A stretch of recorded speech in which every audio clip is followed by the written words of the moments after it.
Good morning. Welcome to the Unitarian Universalist congregation of Monmouth County. My name is Liz Tortorella, and my pronouns are she and her. I serve on the worship committee. As you know, this morning we help make sure services run smoothly, especially when Reverend Craig is not in the pulpit. Whoever you are, whomever you love, however you arrived at this beloved place, you are welcome here. Our mission is to create community, transform ourselves, and transform the world. This morning, we welcome guest minister Reverend Rosemarie Newberry, who is a retired Unitarian Universalist minister who lives in Red Bank. Her favorite activity is participating in an AmeriCorps project called Reading Buddies. She goes to 2 local schools to read stories to kindergartners and first graders. She's also active in speaking at Board of Ed meetings around New Jersey, supporting students' rights, especially trans youth. She has been a member of UUCMC for over 30 years. I draw your attention to the backside of your orders of service for announcements. One, there's a movie today in the community room after coffee hour. And also, soup lunch coordinator Marinelle asked me to remind you that for next week's soup lunch and 2 or 3 more soups would really be important. So if you can see Marinelle about that, if you don't know who Marinelle is, see me. And oh, that's Marinelle, she's raising her hand. Okay, so if you can help with that, it's appreciated. For those of you on the live stream and for video viewers, the order of service link is available in the YouTube service description box. After the service, refreshments will be served in the community room, and people of all ages are welcome to visit with one another. If you are new to us, please do check our website at uucmc.org, where you can sign up to get all the latest news of the congregation by email. We look forward to getting to know you better. And I add a note of thanks this morning to the UUCMC Endowment for supporting today's service through its annual disbursement to the congregation. You can find more about how you can help our endowment strengthen the mission of our congregation at uucmc.org, planned giving. Thank you for putting your devices on silent as we enter worship together. Welcome again to this place of love and hope.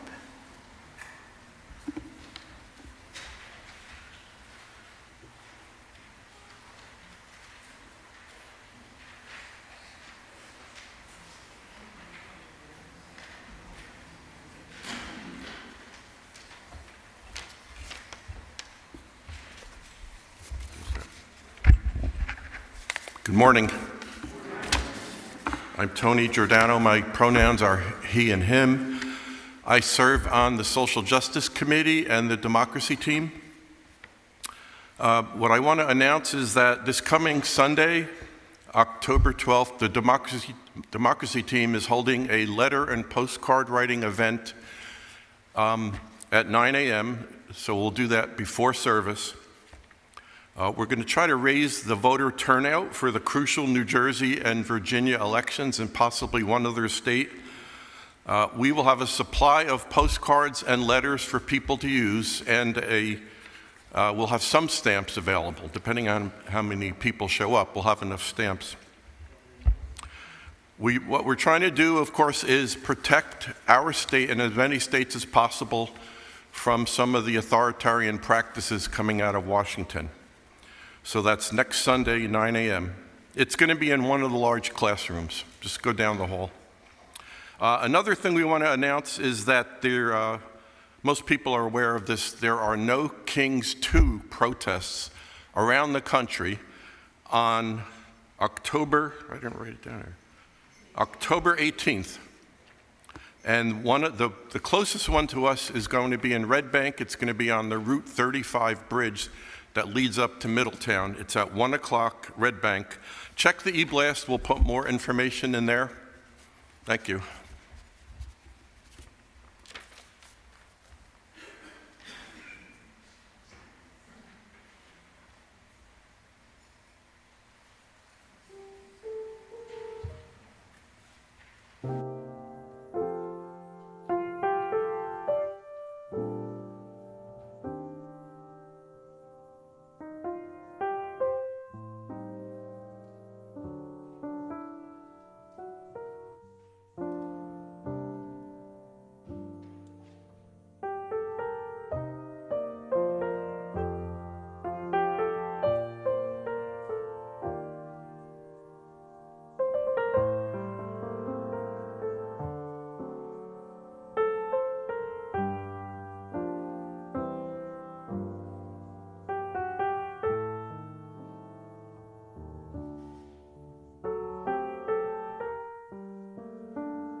Good morning. Good morning.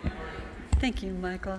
That was just perfect. And you'll notice it's even more perfect because we have all noticed that the autumnal season has been reluctant to arrive. Right? We keep getting teased with these warm, sunny days. Yesterday, today, tomorrow, last week, into this week. We've declared that it is still summer because of the temperatures and the sunshine, right? The cooler clothes. We haven't shifted yet, right? At least I haven't. But the trees know the truth. Fall is here. Look around and you can see the changes. As I drive down the parkway recently, I have seen yellow halos on the trees. The trees know. They do their thing. Despite the temperatures and the clear blue sky, the trees will do their peacock thing, spreading out their beautiful colors over the next few weeks. It's the beginning of October, and even though the temperatures and the sun during the day just doesn't feel like fall, our bodies know that we are returning to the dark time of the year. We feel that the days are getting shorter and shorter. The wheel turns, even though we want to hold it in place. Time marches on. So this morning, we still gather together in faith, participating in our faith here in this room, or for some of you, on a display in a different time, in a different space. But right now, in this room, we have a ritual every Sunday morning. Chimes have been rung.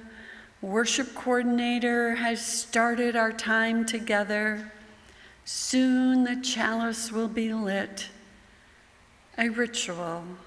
And no matter how much we want, we can't hold back time. The wheel of the year turns.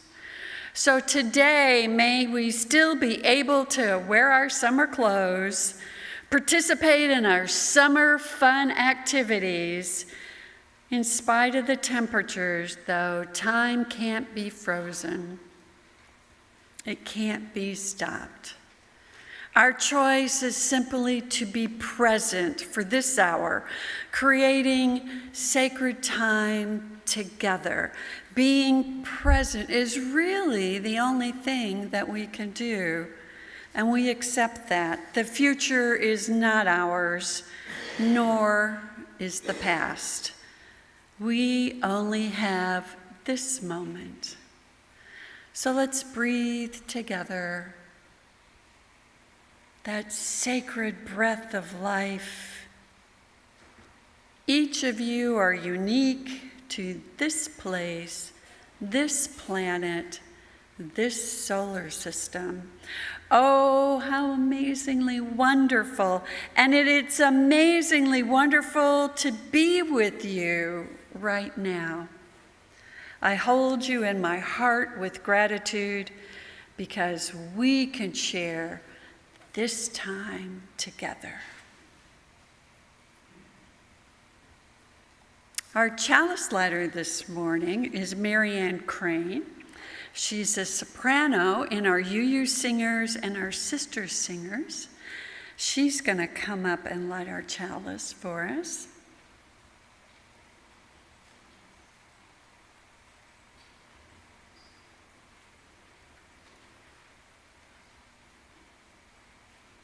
So we light this flame to warm our hearts, illuminate our minds, and ignite our passions. No matter where your heart is today, may you find nourishment. You are welcome here. In this time, we need each other to be together, holding, encouraging, listening, loving. This flame reminds us that love is at the center of our faith. Thank you, Marianne.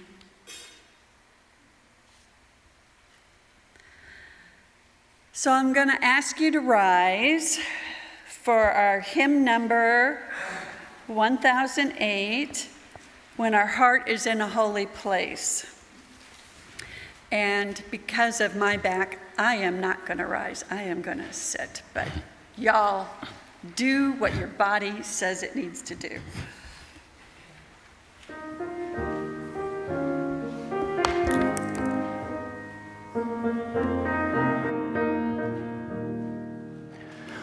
When our heart is in a holy place, when our heart is in a holy place, we are blessed with love and amazing grace. When our heart is in a holy place, when we trust in wisdom in each of us, every color, every creed and kind, and we see our faces in each other's eyes, then our heart is in a holy place.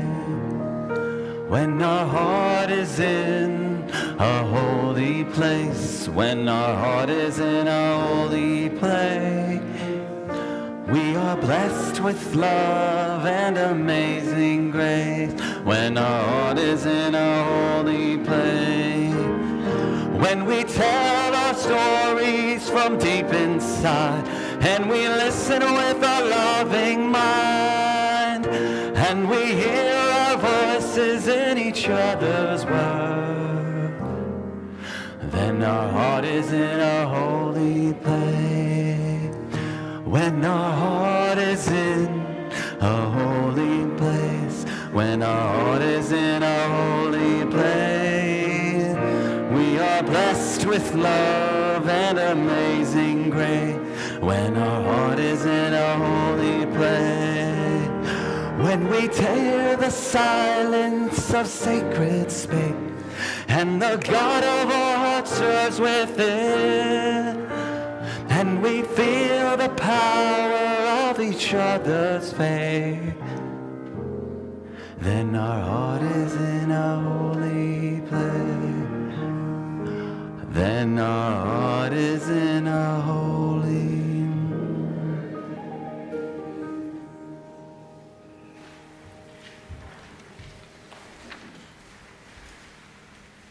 Hi, I'm Molly Walker. My pronouns are she, her, and hers, and I'm going to do the story for all ages. I'm going to do it from up here. We have our new setup in the front. I'm going to read Tilly and the Wall by Leo Leoni. Anybody have read this before? Okay. Okay. Good. Where is this here? It's going to be a little bit tough to show the pictures. The wall had been there ever since the mice could remember. They never paid attention to it. They never asked themselves what was on the other side, nor for that matter if there was another side. They went about their business as if the wall didn't exist. The mice loved to talk. They chatted endlessly about this and that, but no one ever mentioned the wall. Only Tilly, the youngest, would stare at it, wondering what was on the other side. At night, while the other mice were asleep, she would lie in her bed of straw, wide awake, imagining what's behind the wall, a beautiful, fantastic world inhabited by strange animals and plants, maybe.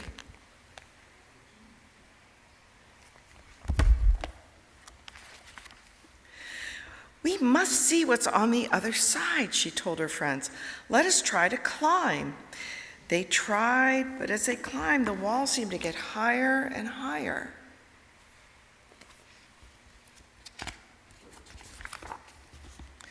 With a long rusty nail, they tried to make a hole to peep through.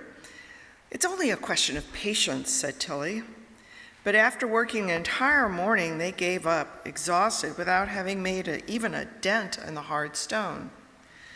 The wall must end somewhere, Tilly said. They walked and walked for many hours. The wall apparently had no end.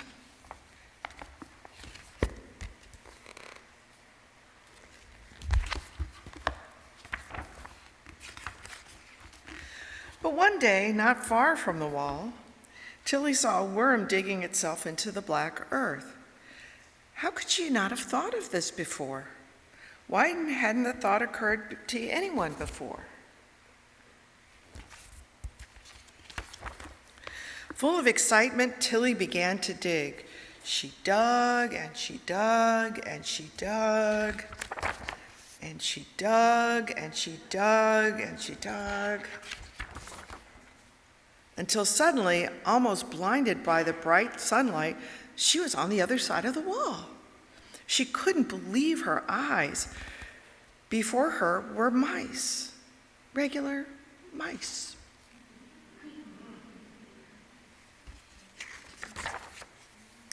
The mice gave Tilly a great welcome party. They took her to their celebration pebble. Had she seen that before somewhere? They made speeches in her honor and waved flags.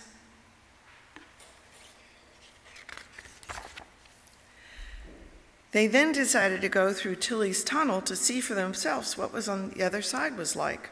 One by one, they all followed Tilly. And when the mice on Tilly's side of the wall saw what Tilly had discovered, there was another party.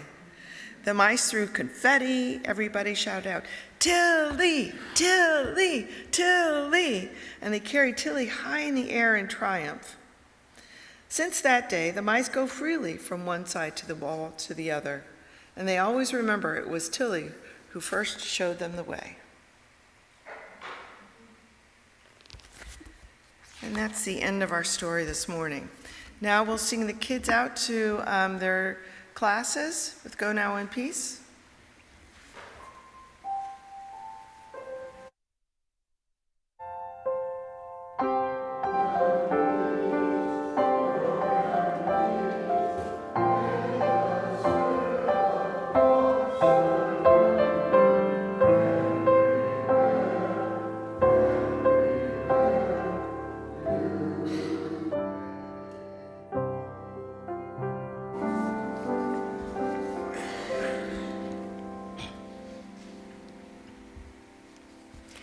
Every week in this congregation, we are provided with an opportunity to practice generosity. This is your invitation to contribute to the well-being of our congregation and to our social justice partners through the good works of organizations which receive half the monies collected each month. Our Share the Plate for October is Lunch Break / Family Promise. Lunch Break, located in Red Bank, annually provides 130,000 meals and receives more than 35,000 visits to its food pantry and more than 24,000 visits to Clara's Closet, its clothing shop. Family Promise helps to provide permanent housing for families. In December, Our Mitten Tree, hosted by Patricia Brennan, provides gifts requested by Family Promise clients. Many UUCMC congregants, past and present, have volunteered in numerous capacities there. For those of you present here in the meeting house, the plates will be passed by the ushers. Online, instructions are located in the service description box. You may join this time of generosity via text, send your offering by email, or charge your contribution online with a memo designating an amount to this month to Share the Plate. Please give generously. Thank you.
So we include in our welcome every Sunday morning and on our website, uucmc.org, a reminder to all of us of our mission purpose: creating community, transforming ourselves, and transforming the world. Now, we adopted this I call motto approximately 15 years ago to reflect the vision of who we are and what we believe. This morning, I thought I was going to concentrate on transforming the world, but Spirit has a way. And so this morning, I'm going to concentrate on transforming ourselves. A little more tricky, a little more difficult. So, Unitarian Universalism is an evolving faith. In the United States, because there's Unitarians, Universalists, and Unitarian Universalists all around the world, but in the United States, we claim the beginning or the foundational document as the Cambridge Platform, which was written in 1648. It is still published, and seminarians all read it. Y'all don't have to. I just want you to get the 1648 kind of thing in your head. And then there's the William Ellery Channing sermon in 1819, which was the defining sermon and the defining words of Unitarianism. Now, a lot happened between 1648 and 1819, and a lot happened from 1819 to where we are today, but we're an evolving faith. And you all don't want a full history lesson. And I can hear the giggles. But if you really are interested, you can Google UUA Statement of Beliefs History, and you'll find several websites that will provide a summary for those that are historically curious. Now, we UUs differ from many Christian groups.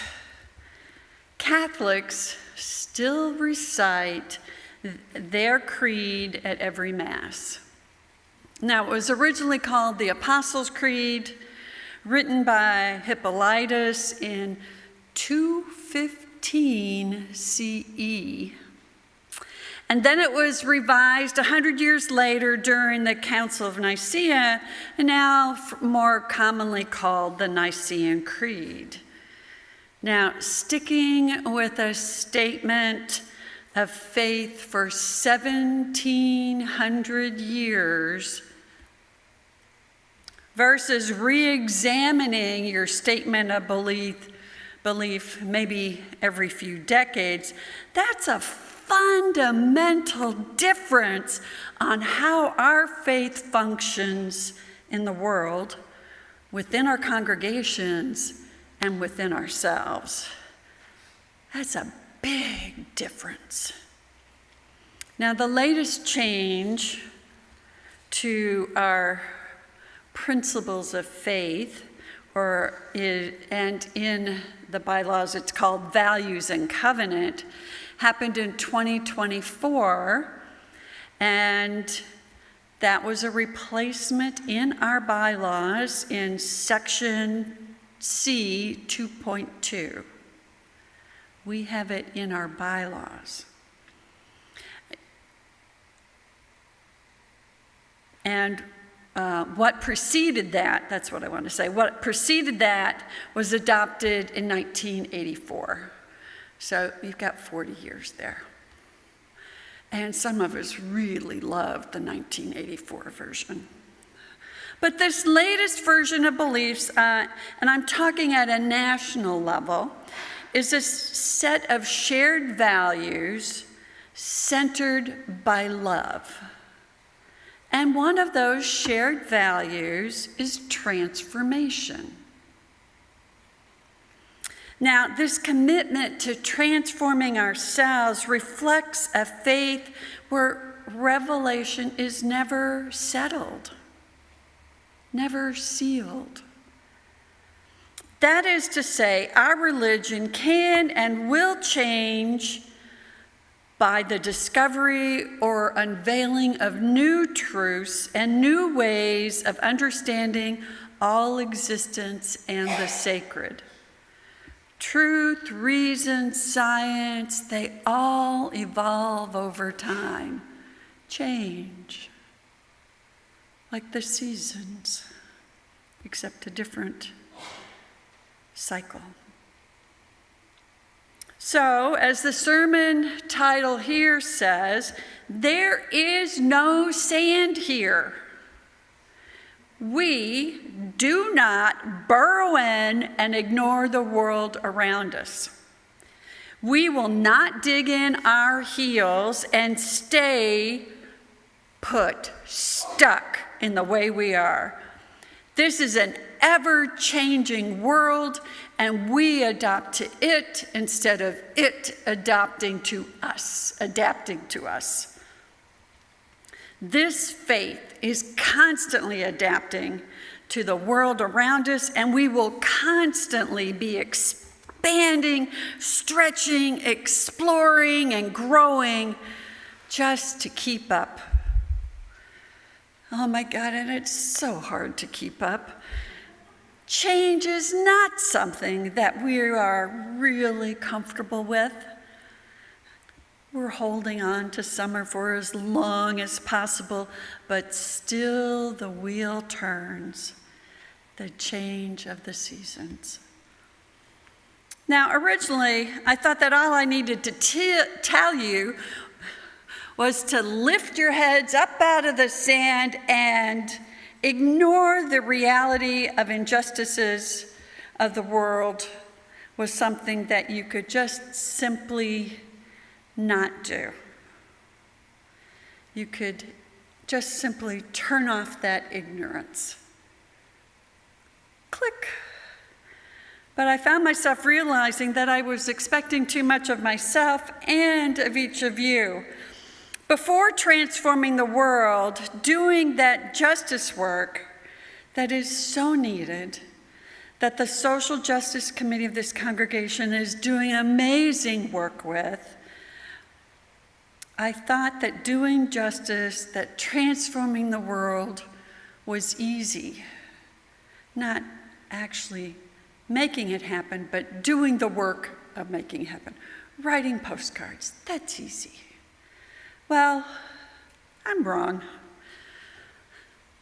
Because if all I had to do was tell you the list of opportunities, give you tools, train you, inform you of which legislator that needs to be called,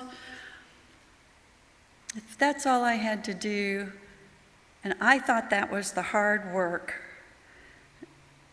but it's not.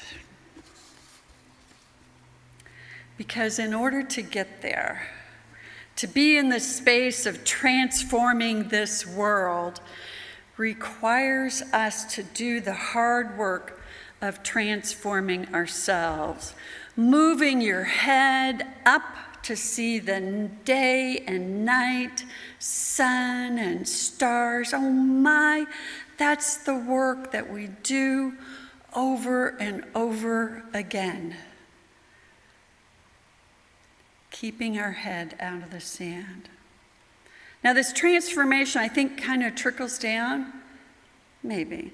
The world changes, our faith changes, then we change.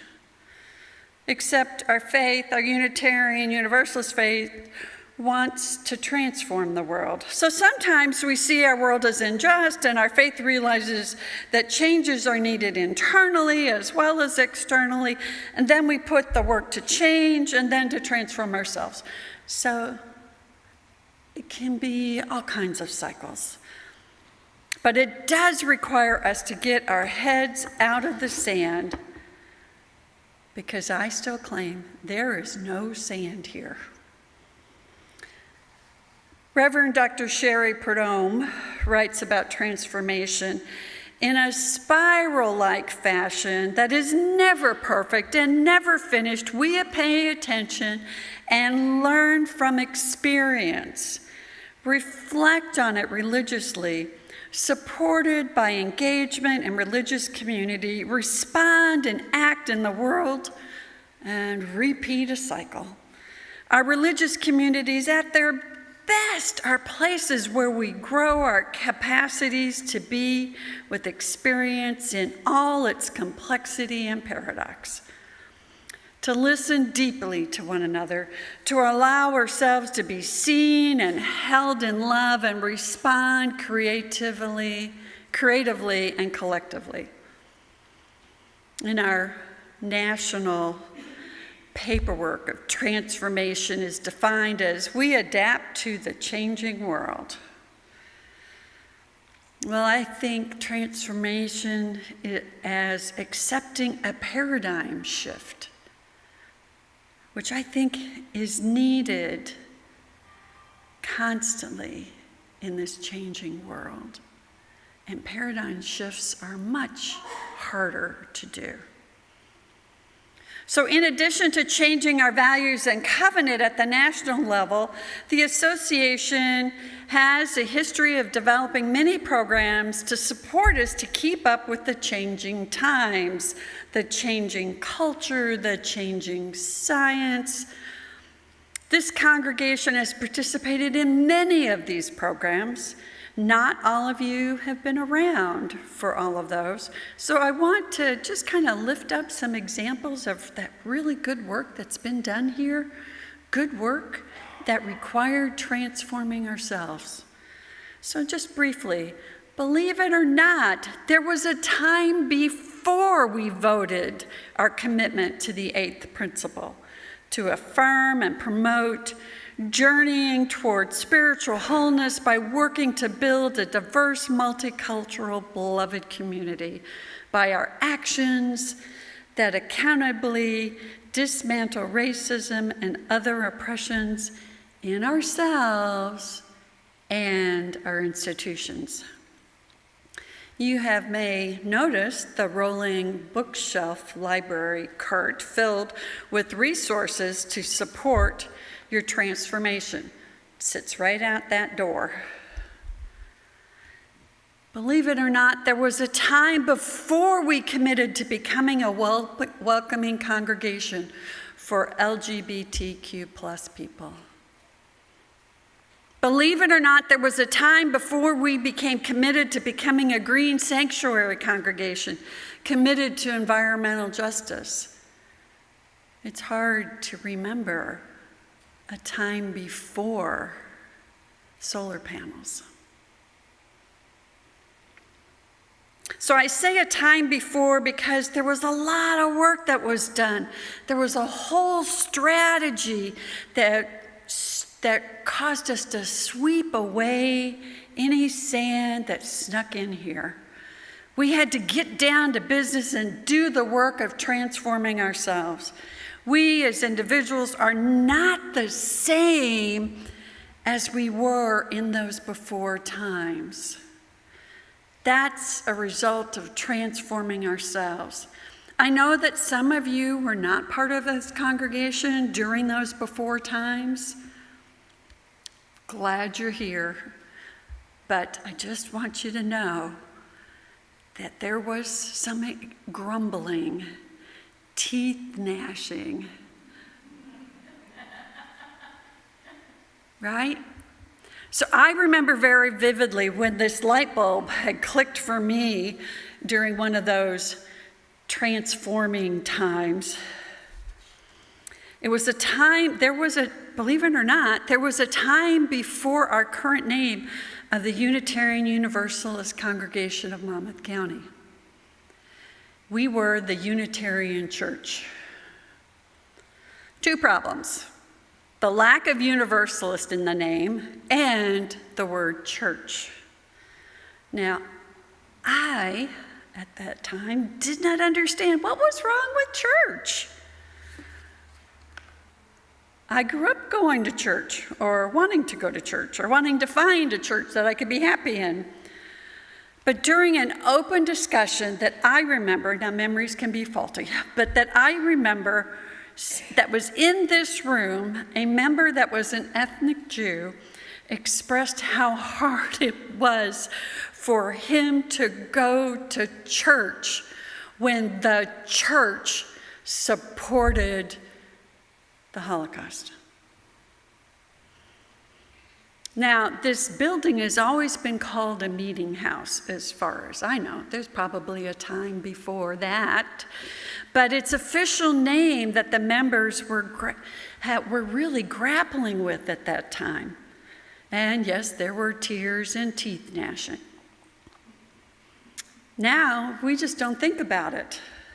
But we had transformed ourselves, adapting to a changing world, adapting by deep listening to our friends and the other members of this congregation.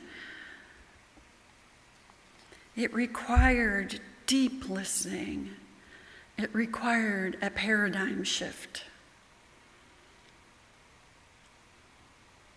So those times before were about widening our hearts, and they resulted in votes at the congregational level that now are, several of them, are celebrated with framed certificates in the vestibule. Welcoming congregation, sanctuary congregation, green sanctuary. They're hung and displayed nicely. I sat and looked at them last Sunday while I was waiting for our guest minister to arrive. Those, they're just simple slips of paper, yet they represent so much. They represent all those tears that were shed, sacred tears that we might have collected into precious tear cups, which is of Jewish tradition, and I just love the idea of tear cups. And those trying to find sand, not wanting change, not wanting to know that the world has changed, well, they didn't find any sand here because there is no sand here. To be a member and practice this faith, it takes courage and it takes hard work. It takes a willingness to listen and learn, to stretch and grow in ways that aren't easy at first. It takes a willingness to be uncomfortable and vulnerable and sit with that discomfort till your heart moves, till your mind shifts, and then you want to take action to transform the world. Being transformation means being here. It means getting into the muck with us. It means upset and apologizing. It means upset and forgiveness. It means hugs, smiles, tears, fist bumps, yay, text messages, and just shutting up so others can be heard. So today, I want to ask you to do the work of transformation of yourself. Oh, it's so much easier for me to ask you to do something to transform the world. I mean, that's so easy an ask. Yes, please do something to transform the world. I beg, I plead, do something to transform this hurting, unjust world. The Thursday morning Covenant Group has provided a great resource list for ways to protect democracy, support social justice at the local, state, and national level. The Share the Plate program of this congregation allows you to contribute to organizations that make a difference in our community. The Social Justice Committee has put together a list of actions for the month of October.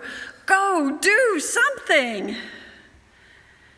And go find the ways that you can transform yourself. that you can stretch, learn, and grow. Reverend Dr. Rebecca Parker, she's Emerita Professor of Theology and former president of Starr King School of Ministry, which is a Unitarian Universalist seminary. She's asserted that spiritual practice, the spiritual practice at the center of Unitarian Universalism is education. Now we can have a whole debate about spiritual practices of UU, but we're sticking with this one for right now. So the shared value of transformation characterizes Unitarian Universalist religious life as growing spiritually and ethically throughout the lifespan through education. And this congregation offers so many different ways for you to transform throughout your lifespan. Attend a dialogue. How was it this morning? Yeah? There you go. It's twice a month, and the great opportunity. Join in the common read, even if you only read the book and you don't show up at the meeting. All right, you don't have to show up, just read the book. They're great, they push us. Join a covenant circle, which is spiritual and creates community, but by gathering of people that are different, because guaranteed, those covenant groups, you aren't all the same. Guaranteed that there's an opportunity of personal transformation. Not everyone can attend Sunday morning here present. So having the YouTube delayed experience, that's an option.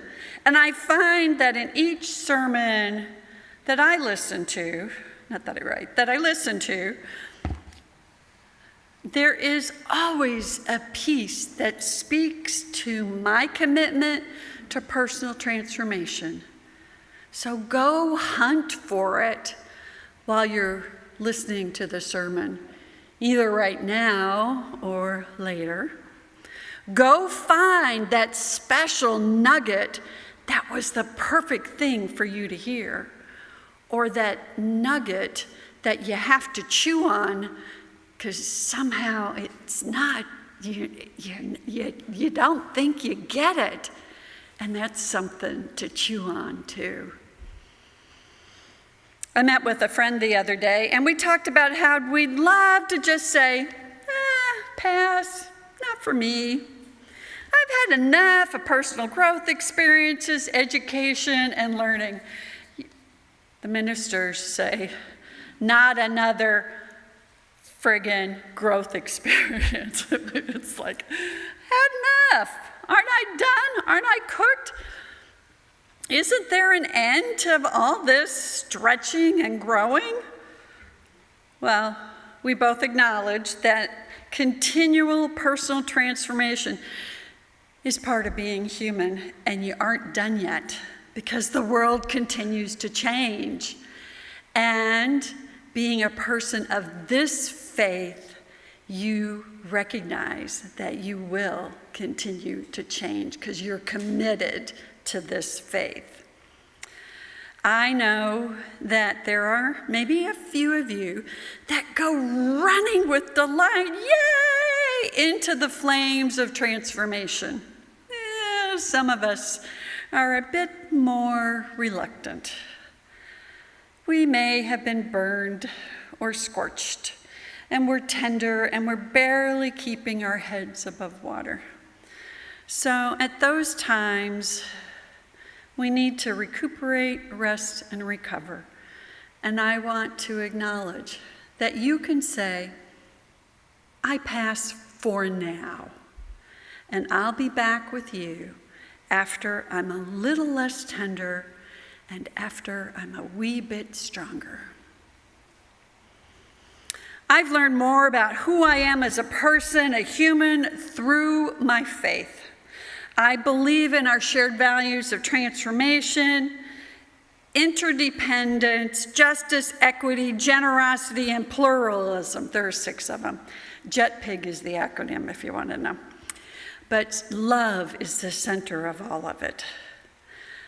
I don't have hate at the center, at the side, at the periphery, nor in my hands. I don't want that. Oh, it's so easy to hate, critique, spit at those that are unjust. I force myself to remember, to keep love at my center, to transform myself with hope that maybe I can have a small impact on the world. Last Sunday, Reverend Bill Neely spoke about keeping love at the center. He talked about how careful we have to be to not hate the haters. And that's such hard work, to love the haters. I see it in my own family, and there's potential for huge rifts. My two nephews are on opposite, like my hands can't get any wider, on opposite sides of the political spectrum. My conservative nephew called me this week to complain about his liberal brother spewing so much hate towards conservatives. Not directly at him, just in general. My conservative nephew expressed how hard it was to keep love at the center of the family. Yeah. My conservative nephew called me, right, the wacky, woo-woo, liberal, the way out there minister aunt, and asked what should he do. A Gen Z asking a late bloomer for advice. Amazing, right? But we didn't talk about political issues. That wasn't the point. And we actually have this habit of not talking religion and politics. On that call, we talked about love and compassion. And so in spite of the fear and in spite of the hate expressed by his brother, love and compassion at the center of our family. Now, our faith does not give us easy, fixed answers that come in a form of a creed that is over 1,700 years old. We work hard to keep love at the center of our shared values. We don't provide rules that last for generations, repeated over and over and over, down through the ages. Oh yeah, there's that title of a hymn, if you didn't know.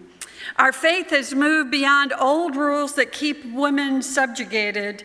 As an example, even though laws have gone backwards in many states. And I know I could have chosen a dozen different examples of where liberation, justice, and freedom have moved backwards or never made it in the first place. So excuse me for leaving out some of you and the injustices that you've had. There has been way too many. So in this one precious life, it's all we have.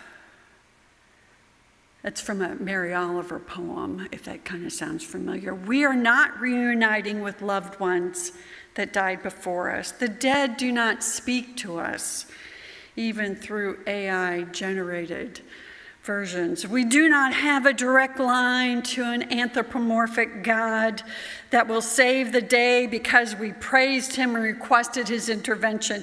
It amazes me that sports players bump their chest and point upwards as if thanking someone that helped them win that game. If there was a God, would it even care about who wins a sports game? I won't argue with those of other faiths and their beliefs.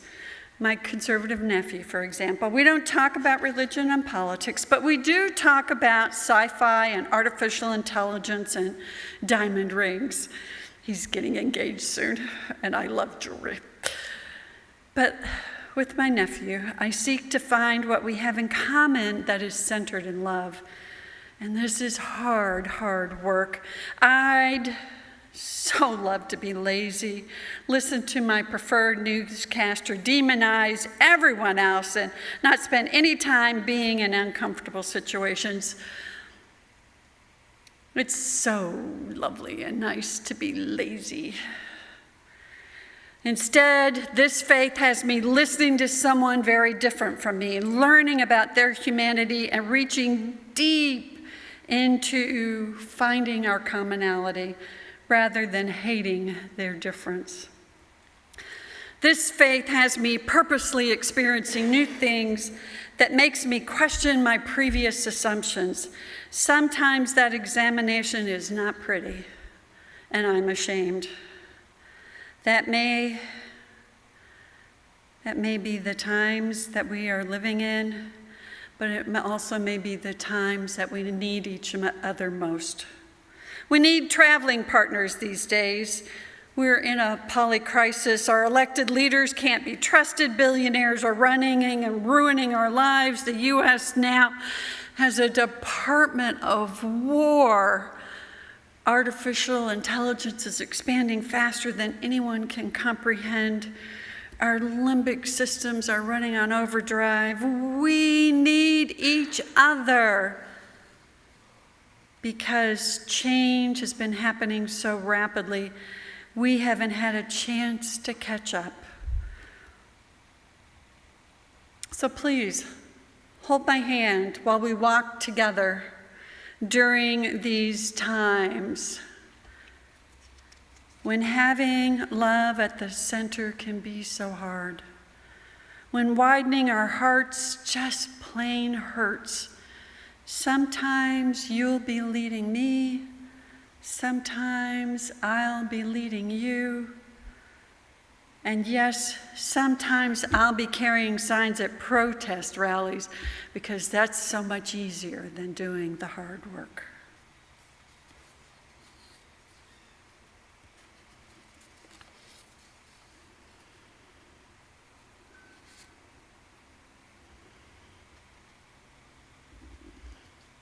So I said that we had no sand here. Well, that's not quite the truth.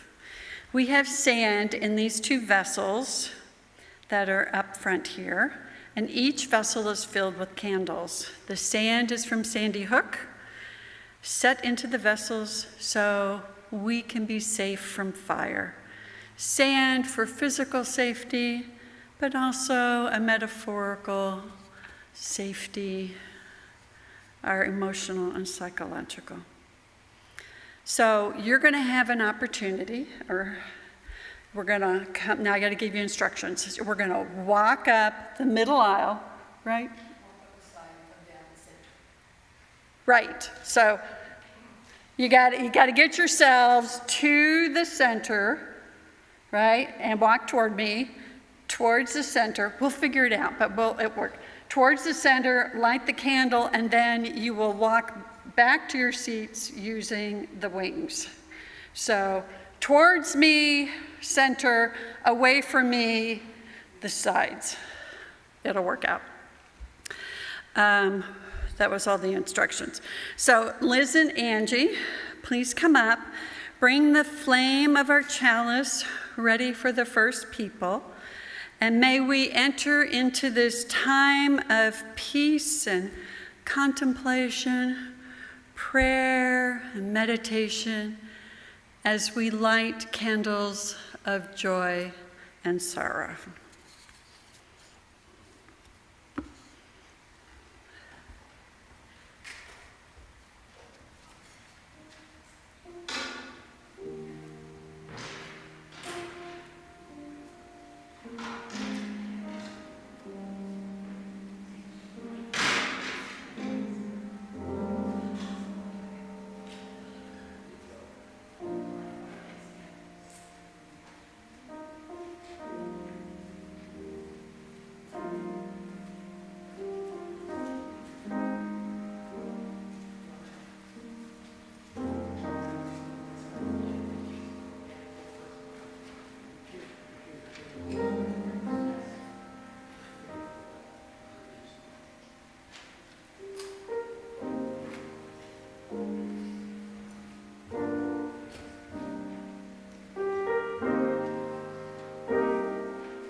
So we're a little over time, my fault, nobody else's fault.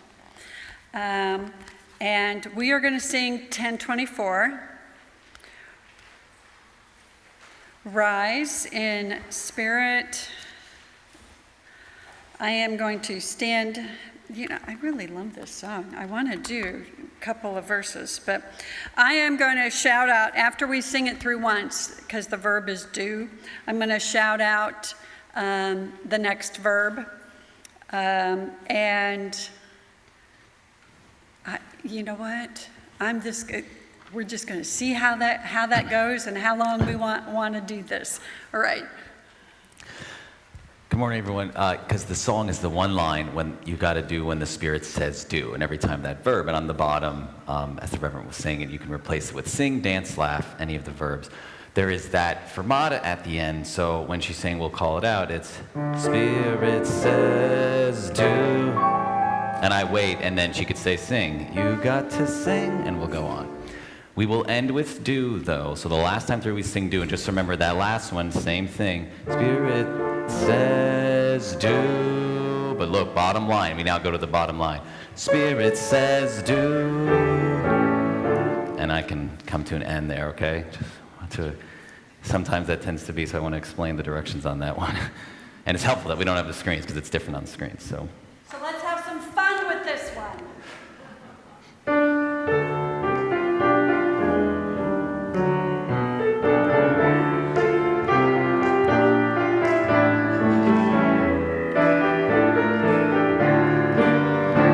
You gotta do when the Spirit says do. You gotta do when the Spirit says do.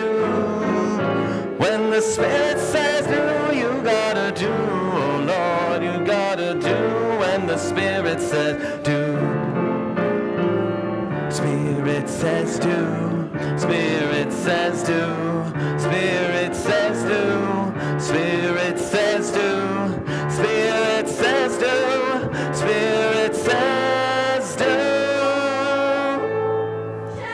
You gotta shout when the Spirit says shout. You gotta shout when the Spirit says shout. When the Spirit says shout, you gotta shout. Oh Lord, you gotta shout when the Spirit says Spirit says shout. Spirit says shout. Spirit says shout. Spirit says shout. Spirit says shout. Spirit says shout. You gotta dance when the Spirit says dance. You gotta dance when the Spirit says dance. When the Spirit says dance, you gotta dance. Oh Lord, you gotta dance when the Spirit says dance. Spirit says dance. Spirit says dance. Spirit says dance. Spirit says dance. Spirit says dance. Spirit says dance. You gotta laugh when the Spirit says clap. You gotta clap when the Spirit says clap. When the Spirit says clap, you gotta clap. Oh Lord, you gotta clap when the Spirit says. Spirit says clap. Spirit says clap. Spirit says clap. Spirit says clap. Spirit says clap. Spirit says clap. You gotta do when the Spirit says do. You gotta do when the Spirit says do. When the Spirit says do, you gotta do. Oh Lord, you gotta